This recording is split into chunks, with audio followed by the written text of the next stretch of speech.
Well, with your proximity to Keller over the years, being a formative figure in your life, the things you talked about, founding the organization that you've given so much of your life to, right. How did you prevent this book from being a hagiography that is an overly idealized perspective of Tim?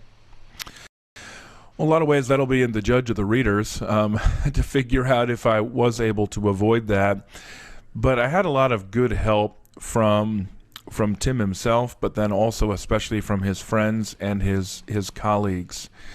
And I remember one colleague in particular. She was an important member early on at Redeemer Presbyterian Church, and she would alternate between crying with thankfulness for Tim's ministry and everything that he had taught and shown her about the Lord. And then as soon as she could see me feverishly taking notes about what she was saying, she would turn right around and say, "But don't you dare make him out to be a saint. Don't you dare do that. He made a lot of mistakes. We were really angry at him." And that was because she had been on staff at the church as well. And so I would say one of the more kind of pointed aspects of the book relates to some of Tim's struggles as a manager. And so the reason I say that I had Tim's help is because Tim just doesn't cast himself as somebody who's above the grace that he proclaims. He talks about he doesn't like conflict. He tends toward people pleasing, and I think a lot of us can relate with that. Sure. But and he's very clear. I mean, he told me in the book that he's not a very good leader.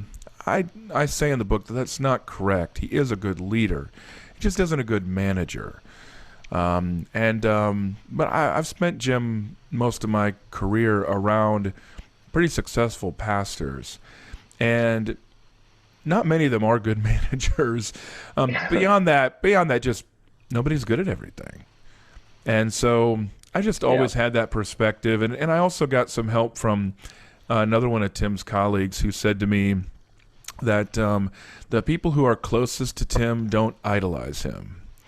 The people who are most prone to do that are the ones who are kind of listening to him or reading him at a distance. Yeah. And that didn't mean that the people close to him have a negative view. They just see him as a human being. And one that they deeply admire, but as a human being.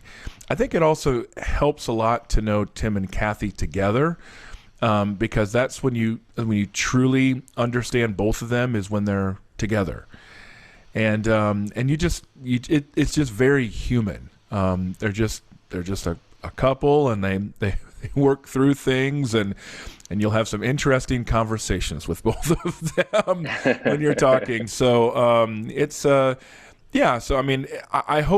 I hope the book is written from that people can sense my appreciation and in many ways my debt to Tim. But my job as the writer was to present his story on his terms, especially through the perspective of those people who influenced him. So in many ways, the book is not always me assessing Tim. It's just talking with Tim about, say, his mentor, Ed Clowney, or about Barbara Boyd, who taught him to read the Bible. So that's another reason the book, I hope, avoids that hagiography, because it's not necessarily just a book about Tim. Well, I will say, I think you accomplished what you set out to do in both regards, but the first one, in not over idealizing him, because it was really, and I did love the book. So I enjoyed that. I'm not paid to say that. I really did enjoy that. And in the early years in Redeemer, as they grew, you write about the frustrations the staff had, and what we talked about it in one of our staff meetings. Just what got them through that, though, was Tim's character. Yeah. As frustrated as people were, his character caused them to stay by him. Yeah. And you explain how that worked itself out in the book.